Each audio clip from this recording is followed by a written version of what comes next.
So, is this the best live action Batman film that we've ever seen, that I've ever witnessed? I think it is.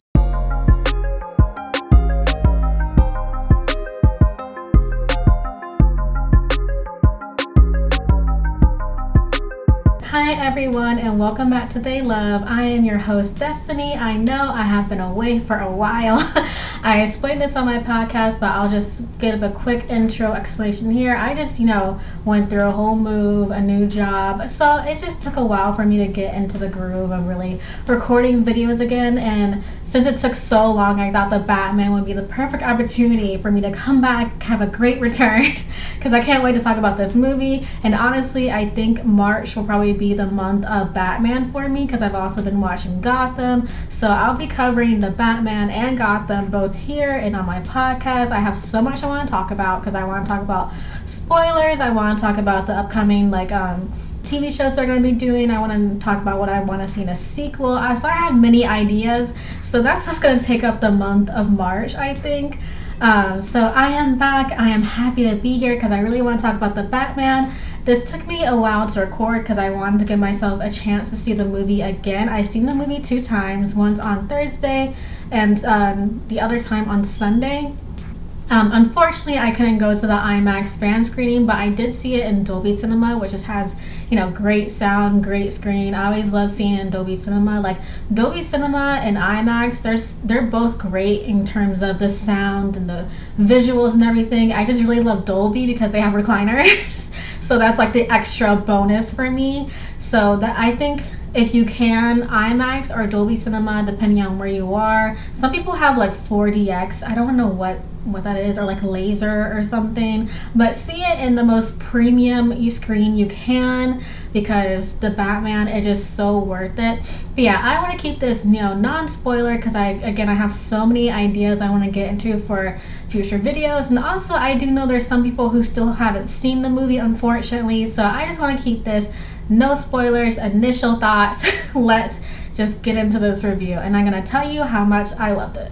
I am so happy with the Batman. We waited so long for this movie, and I am just so happy that we didn't wait in vain. I know it was pushed so many times, and after watching the movie, I really wish it could have been released like in the Halloween time. This is such a fall film, but you know what? I guess maybe they'll just become kind of a Halloween fall movie to watch at that time. It just has that vibe because it's very kind of creepy in some aspects. But to me, the Batman, I do think it is our best live action Batman film that we've gotten so far.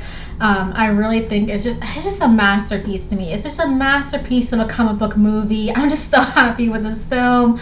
I really like the main themes of the film, that it challenges the morals of Batman and also his purpose. I love that it's early origin, but at the same time we don't see the Wayne murders. Not a spoiler because they discussed that before the movie came out. But you don't see the Wayne murders or anything. You really just jump right into Batman being Batman. 2 years into being Batman, 2 years into his career.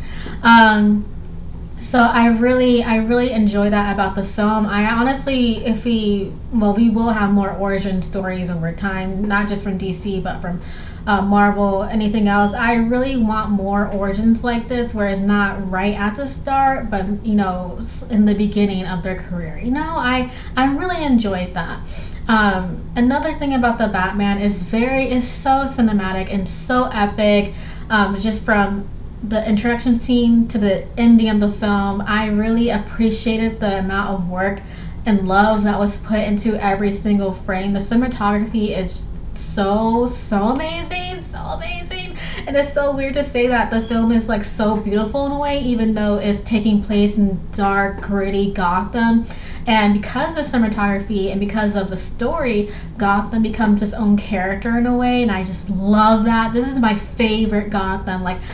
As a Batman fan, I was just sitting in the theater in awe that I'm finally getting what I want. I'm getting Gotham as a character. I'm getting the detective aspects that are fully explored. I'm getting the neo-noir, film noir kind of aspects that I've always wanted from Batman.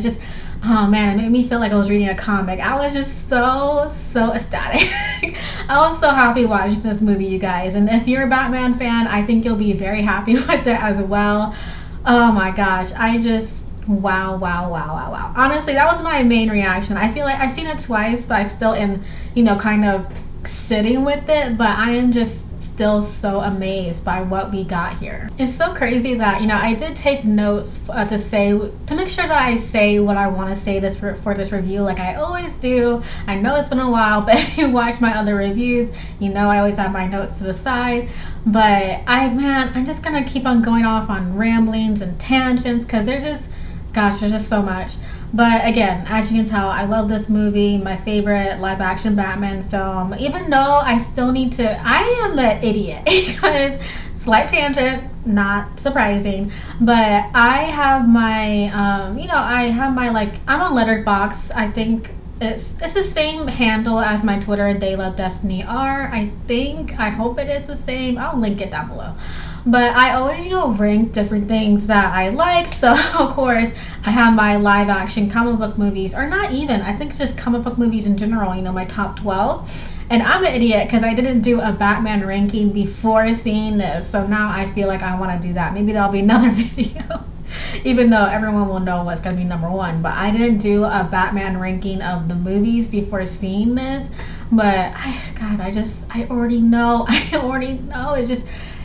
The Batman, to me, is just a perfect Batman film, and it really blew my expectations out of the water because, of course, I had, very high expectations, and I was really trying not to make them that high because, I'm always so afraid of being disappointed, unlike MJ.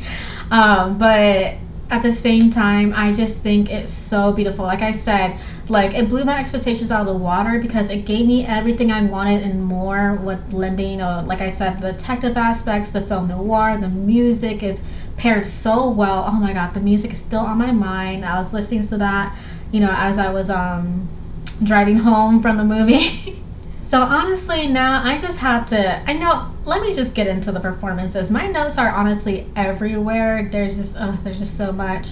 But the performances, this entire cast is so well cast. I think everyone gives a great performance, especially Robert Pattinson, especially Zoe Kravitz, especially Jeffrey Wright as Jim Gordon, on anyone. Colin Farrell as Penguin, unrecognizable. I don't even know how is that him? I feel like a lot of people, if they don't know that it's him, they would not know unless you told them, and just, it's crazy.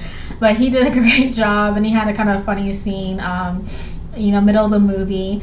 Don't want to spoil anything though in this review, but Zoe. I'll talk about Robert Pattinson in a second, but Zoe Kravitz, oh my gosh, she is a perfect Catwoman, and she's honestly the Catwoman that I've always wanted, where she's more femme fatale. I really like the rapport that she has with Batman. Their chemistry, Zoe and Rams, is just so amazing. I really like that she was she really was a main character. She wasn't just supporting to the side. She's supporting because the Batman is the main, obviously the main of the main, but she wasn't put to the wayside like other movies will do. A lot of people, a lot of films do that, where they introduce a side character, usually like she would be, and they don't get really that many scenes.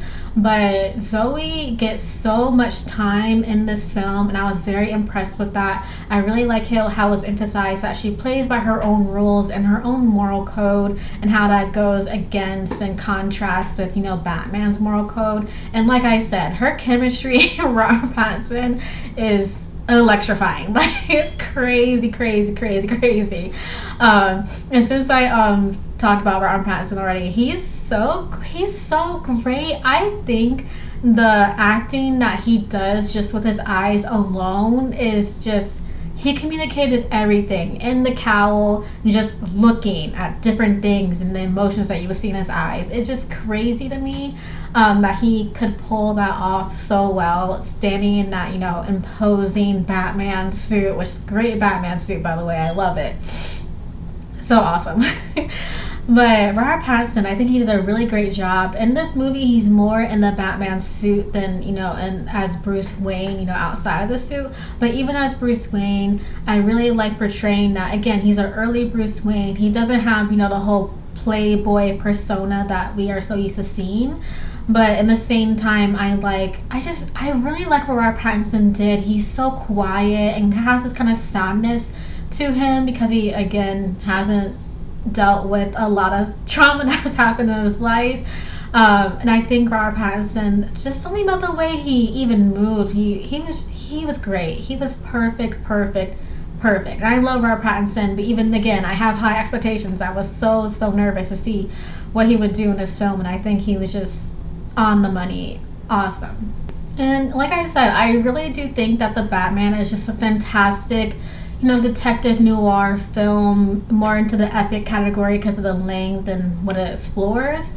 But at the same time, I really like that it's a detective film with Batman in it and with, the Rogues Gallery. I love that Penguin is just called Penguin and the Riddler is the Riddler. Like, I love jumping into this. I love that since it's 2 years into Batman being Batman, we don't have all the explanations of slowly we're building this up. Like, yes, things are building up, but I love that some things are already established, and that really helped. I really did enjoy jumping in. I love jumping into things. And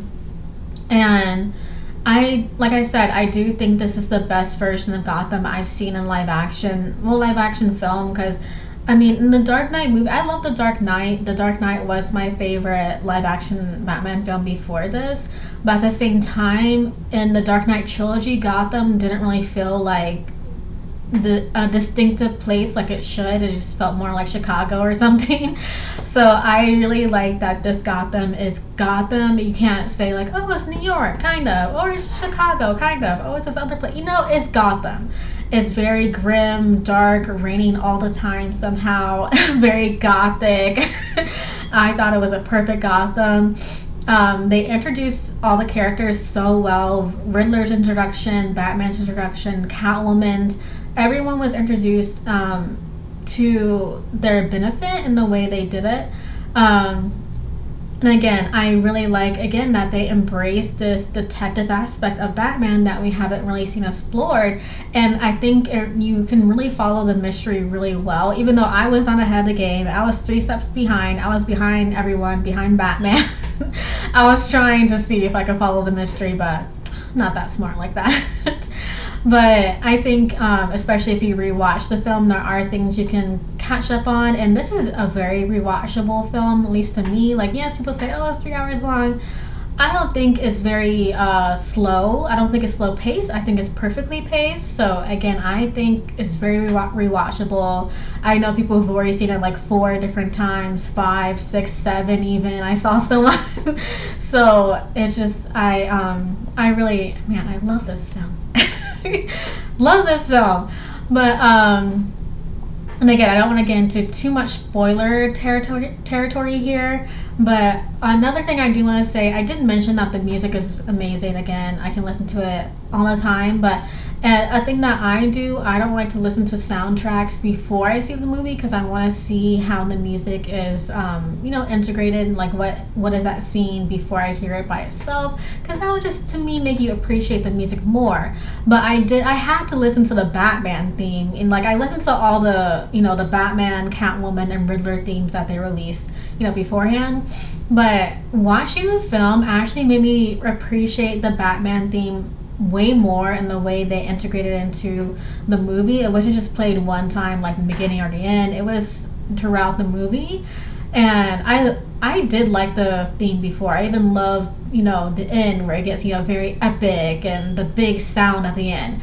But watching the film, at least with me, it made me appreciate those slow moments in this theme. It almost made me emotional in a way where I'm like, man, he's really finding himself. You can kind of hear it in the theme with the slower tones. All the music is so well crafted. I love that everything has a purpose. There's nothing there that is there for no reason. So I think that's awesome. And like I already mentioned, the main people that I really loved. Rob and Zoe, I really understand why they did a Bat and the Cat trailer now, because, they really carried the film. But I think Paul Dano as the Riddler, he's great. Like I said, I really like the way he was introduced, and he is kind of terrifying and creepy, at least to me. John Turturro as Carmine Falcone, great. Very subtle, but really towards the end, you really appreciate his character even more. Again, Colin Farrell as Penguin, perfect. I love that the car chase is, even longer, more expanded than, what you have seen probably in trailers and TV spots. It's great. Alfred as Alfred Andy Serkis as Alfred. He doesn't get as much time in this film, but he does share a couple of scenes with Bruce, and one scene in particular that I really love, so I can't wait to see more of his Alfred. Even from the way he interacted with like small lines that he says to Bruce in the film, I think his Alfred is actually pretty good. He just needs more time. Like I said, this entire cast is great. Jeffrey Wright as Jim Gordon, the way he interacted with Batman, he was awesome. I appreciate a great Jim Gordon, man. It was great. But overall, the cast was just amazing. I think this film is amazing. Matt Reeves, man, oh my god. Matt Reeves, you're just brilliant. You just put this all together. It's just, you did such a good job directing. I have the utmost faith in Matt Reeves. I mean, I already kind of did, because I enjoy a lot of his films, but after witnessing this again, I had high expectations. I was very nervous about this movie, but no one disappointed. I think I mentioned the cinematography, Greg Fraser, awesome. Again, I just love so many aspects of this film, and I love that a lot of aspects of the film were practical. Great production design. It was edited so well. It just, again, it's a film where you can feel the love of what they are making in every single frame, and it just makes you appreciate that even more and love it even more, at least from my point of view. I love this film. I love this film so much. And I can't wait to see it again, because I will probably be going to the theater to see it another time, maybe this upcoming weekend. But yeah, that is my non-spoiler review for the Batman. I hope I said everything that I want to say, because sometimes I end these things and there's just always something I forgot to say. But but March probably will be the month of the Batman for me, because I want to do some more videos about this. I'll be talking about it more on my podcast, and I'll probably be talking about Gotham too, because I'm going to be finishing that, week or two. Let's see. I watched that show so fast, by the way. But yeah, the Batman, love it. If you haven't seen it yet, go watch it if you can. It's just so amazing. I just really am so happy that I got to see a Batman film like this in my lifetime. I just can't wait to see what they do with the TV shows and the spin-offs and the sequels. And I'm just very happy that Matt Reeves is given the freedom to do this. I mean, I know he said that was his real good addition to making the movie, but I'm so happy from what I've seen that came true. You know what I mean? I'm really glad that there was no interference in this film. It's just awesome. I loved it. But if you have seen the film, comment down below and tell me what you think of the Batman. Is it your favorite live action Batman like it now is for me? It's just, wow. Yeah, just let me know. Let me know what you think. Look forward to, let's see, probably spoiler discussion, talking about what I want from the sequel, maybe doing I don't know, should I do a live action ranking? Because I kind of just spoiled what's number one, but maybe you want to see my ranking in general, who knows. But yeah, just let me know what you think, and I'll talk to you guys later.